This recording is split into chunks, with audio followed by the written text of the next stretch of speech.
ನನಗಿಂತ ವಯಸ್ಸಾಗಿರೋ ಸೀನಿಯರ್ಗಳಲ್ಲಿ ನನ್ನದೊಂದು ಮನವಿ.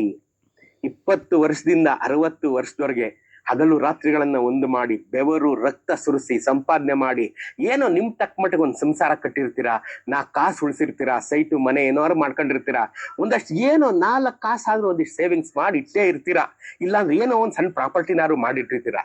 ವಯಸ್ಸಾಗಿದೆ, ಮಗ ಸೊಸೆ ಬಂದಿದ್ದಾರೆ, ಮಗಳು ಅಳಿಯ ಬಂದಿದ್ದಾರೆ, ಎಲ್ರು ಇದ್ದಾರೆ. ನೀವು ಈಗ ರಿಲ್ಯಾಕ್ಸ್ ಮಾಡೋ ಕಾಲ, ರಿಲ್ಯಾಕ್ಸ್ ಮಾಡ್ತಾ ಇದ್ದೀರಾ. ನಿಮ್ಗೆ ಸಣ್ಣ ಪುಟ್ಟ ಹುಷಾರ್ ತಪ್ಪುತ್ತೆ, ಆಸ್ಪತ್ರೆಗೂ ಅಲ್ಲಿಗೆ ಇಲ್ಲಿಗೆ ಹೋಗಿ ಬರ್ತೀರಾ. ಕರೋನಾ ಕಾಲ, ಯಾವತ್ ಯಾರು ಟಿಕೆಟ್ ತಗೋತಾರೆ ಗೊತ್ತಾಗ್ತಾ ಇಲ್ಲ ಈಗ. ಸೊ ನಿಮ್ಗೆ ಮನ್ಸಲ್ಲಿ ಒಂಥರ ಅಳ್ಕಿರುತ್ತೆ. ನಾನ್ ಚೆನ್ನಾಗಿದ್ದಂಗೆ ನಾನು ಆಸ್ತಿನೆಲ್ಲ ಮಕ್ಳಿಗೆ ಹಂಚ್ಬಿಡ್ಬೇಕು, ನಾ ಚೆನ್ನಾಗಿದ್ದಂಗೆ ನನ್ನ ಬ್ಯಾಂಕ್ ಬ್ಯಾಲೆನ್ಸ್ ಎಲ್ಲ ಇನ್ನೊಬ್ರಿಗೆ ವಹಿಸ್ಬಿಡ್ಬೇಕು, ನಾ ಚೆನ್ನಾಗಿದ್ದಂಗೆ ಎಲ್ಲ ವಹಿಸ್ಬಿಟ್ಟು ಎಲ್ರಿಗೂ ಕೊಟ್ಬಿಟ್ಟು ನಾನ್ ರಿಲ್ಯಾಕ್ಸ್ ಆಗ್ಬಿಡೋಣ. ತಪ್ಪು, ತಪ್ಪು, 100% ತಪ್ಪು. ನೀನು ಕೊನೆ ಉಸಿರು ಎಳೆಯೋವರೆಗೆ ನಿನ್ನ ಆಸ್ತಿ, ಚರಾಚರ ಆಸ್ತಿ, ಬ್ಯಾಂಕ್ ಬ್ಯಾಲೆನ್ಸ್, ಕ್ಯಾಶು, ಚಿನ್ನ, ಬಣ್ಣ ಎಲ್ಲಾನು ನಿನ್ನ ಕೈಲಿ ಇಟ್ಕೊಂಡ್ಯಾ, ನೀನು ಗೆದ್ದೆ. 3 ಕಾಸು ಮರ್ಯಾದೆ ಸಿಗುತ್ತೆ.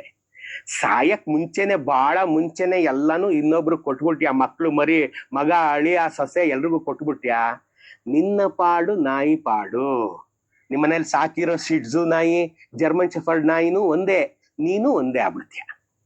ನೀ ಸಾಯೋ ತನಕ ಆಸ್ತಿ ನಿನ್ ಕೈಲಿ ಇಟ್ಕೊಂಡಿದ್ಯಾ, ಗೆದ್ದೆ. ಮಕ್ಳಿಗೆ ಹಂಚ್ತೀನಿ ನೀನು ಮೂರ್ಖತನ ಮಾಡ್ದ್ಯಾ, ನಿನ್ನಂತ ಮುಟ್ಟಾಳ ಇನ್ನೊಬ್ಬ ಇರಲ್ಲ. ಯೋಚನೆ ಮಾಡಿ, ಯೋಚನೆ ಮಾಡಿ, ನನ್ನ ವಯಸ್ಸಿನವರೇ ಯೋಚನೆ ಮಾಡಿ. ಏನೇ ಕಾರಣಕ್ಕೂ ಮಕ್ಳ ಹೆಸರು ಈಗೇನು ಅರ್ಜೆಂಟ್ ಇಲ್ಲ. ನೀವು ರೈಟ್ ಹೇಳಿದ್ಮೇಲೆ ಅವ್ರಿಗೆ ಗೊತ್ತು, ಅವ್ರಿಗೆಲ್ಲ ತಗೋತಾರ ಅವರು. ನಿಮ್ಮಿಂದ ಅವ್ರಿಗೆ ಹೋಗೋದು, ಯಾರಿಗೂ 3ನೇ ಅವ್ರಿಗೆ ಹೋಗಲ್ಲ. ಅರ್ಥ ಆಯ್ತಾ? ಅದಕ್ಕೆ ಏನೇನ್ ಬೇಕು ಭದ್ರಾ ಮಾಡಿರಿ. ಆ ಕೀ ಎಲ್ಲ ನಿಂತವಿಟ್ಕೊಂಡಿರಿ. ಆಯ್ತಾ? ನಿಮ್ ಕೈಗೆ ಹಾಕಿರೋ ಬ್ರೇಸ್ಲೆಟ್, ಚೈನು, ಉಂಗುರದ ಸಮೇತ ಯಾವ್ದು ಬಿಚ್ಕೊಡ್ಬೇಡಿ. ಎಲ್ಲ ನೀವು ರೈಟ್ ಹೇಳ್ಬೇಕು, ಎಲ್ಲ ಅವ್ರು ಬಿಚ್ಕೊಂಡೇ ಕಳ್ಸೋದು. ಮೈ ಮೇಲೆ ಬಟ್ಟೆನೂ ಬಿಡಲ್ಲ ರೀ, ತೆಗೆದು ನಿಮ್ಮನ್ ಗುಂಡಿಗೆ ಬಿಸಾಕ್ಬಿಡ್ತಾರೆ. ನೀವೇ ನೋಡಿಲ್ವಾ?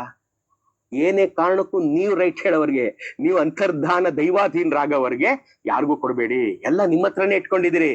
ನಿಮ್ಮ ಕೈಯಲ್ಲಿ ದುಡ್ಡು, ನೀವು ಶ್ರೀಮಂತರು ಅಷ್ಟೇ. ಇನ್ಯಾರನ್ನು ನಂಬೇಡಿ. ಮಗ ಸೊಸೆ ಇರ್ಬೋದು, ಮಗಳು ಅಳಿಯ ಇರ್ಬೋದು, ಇನ್ನೊಬ್ರು ಇರ್ಬೋದು.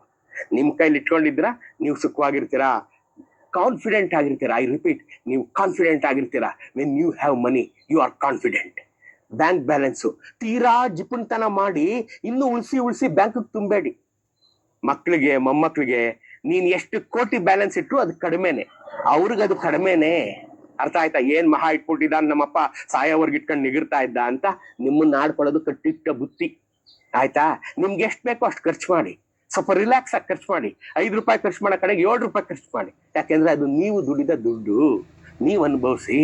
ಮಕ್ಳಿಗೆ ನೀವು ಓದಿಸಿದೀರಾ ಕಣ್ರಿ, ಕೆಲಸ ಕೊಡ್ಸಿದೀರಾ, ಅವ್ರು ದುಡ್ಕೊಂಡು ಅವ್ರು ಬದುಕ್ತಾರೆ. ನಿಮ್ ನಂಬ್ಕೊಂಡೆ ಬದುಕ್ತಾವ್ರ ಅವ್ರು? ಇಲ್ಲ ತಾನೇ? ನೀವು ರಿಲ್ಯಾಕ್ಸ್ ಆಗಿ ಬದುಕಿ, ನಿಮ್ ಗೌರವ ನೀವು ಉಳಿಸ್ಕೊಳ್ಳಿ. ನಿಮ್ಗೂ ಗೌರವ, ಮಕ್ಳಿಗೂ ಗೌರವ. ನೆನ್ಪಿಟ್ಕೊಳ್ಳಿ.